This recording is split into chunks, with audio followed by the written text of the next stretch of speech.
Tiana out here, one half of that dynamic duo at the head of Black Love and Marriage, relationship coach and therapist. And so look, I want to answer this question. This brother sent in a DM to me and my husband, very long, very heartfelt, in a place of great pain, desperation, pleading for help, and it touched me. And as I share with you some of what he shared, some folks will be like, why that touchy? He getting what he deserved. But I want to download here some of the thoughts that came up for me, because I know there'll be people who will identify with what he's going through and what he's dealing with and what his marriage is going through.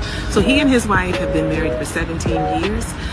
They have kids that they brought into the marriage together. They have a blended family. He's been cheating throughout the marriage multiple times, and now he has found more recently that his wife is hooked up with an old ex. They went on a trip, I think out of the country. She told him it was a girls trip, but it wasn't. He did some investigation, and with his intuition was able to find some receipts and saw that it was a trip for two.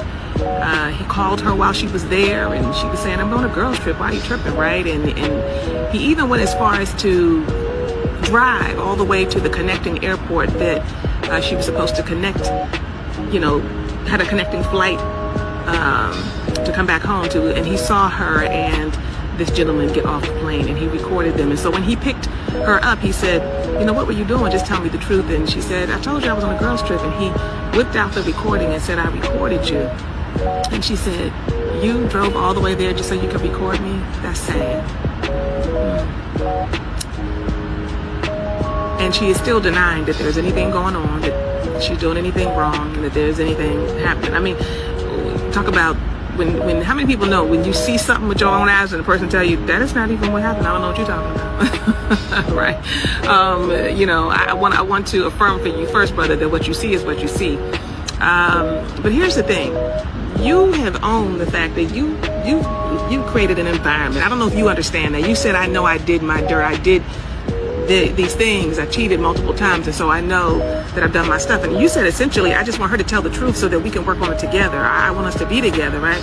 And so sometimes when we get ourselves together and we're ready for things to be together, our partner who has been dealing with our stuff for so long is like, I know you're lying. I know you ain't all of a sudden trying to get me together or trying to say you ready to be done with it. Like, they're just not here for it.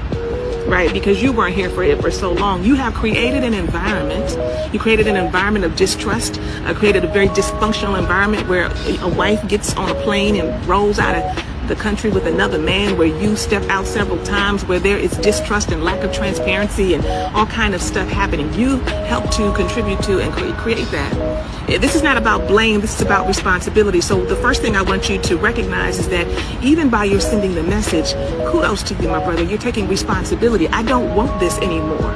You're able to say, like, I see what I've done here, but I don't want this anymore. So take responsibility also by going to the next step and write it down. Sit down, light a candle, write down the mess that you've made. Write it out.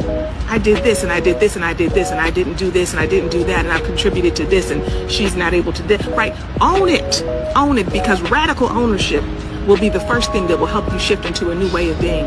And then when you have fully owned it, and you have shared that with your wife, right?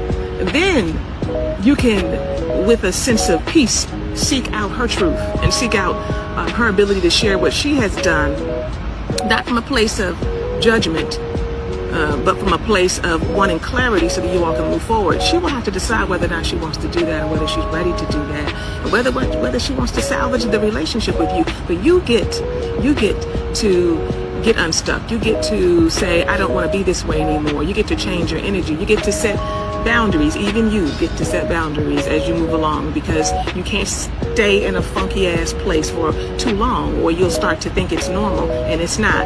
You'll have to have some expectations, as she should have had some expectations, and she probably still has expectations, right, of you. And so I just want to encourage you, because sometimes the folks who find themselves in the cheating spot, right, you don't get no love. People are like, you did it. But I want you to know that you can change the moment you decide to, and that the fact that you sent this message lets me know that you're in a place where you want to. If you just are inspired to do so because you see her with somebody else and it's not about you truly trying to change you, then go somewhere else with that. Because if you really want to change, then you will do your work, and you'll recognize that anything else that comes out, comes from this situation will be an outcome of your doing your work, of you figuring out, why do I be doing that? Why have I been cheating all this time? Right? What do I need to do to be able to secure myself, to know that I won't do it again? How is it that I can demonstrate that to her or anybody else I get with, even if it's not going to be my wife, because we can't salvage it? Whatever it is, you're going to recognize that you have responsibility that you have to take, and she'll see that. She'll be able to witness that. She'll feel that. And she also knows if you just talk and talk. So I hope that this has been of help to you. Godspeed.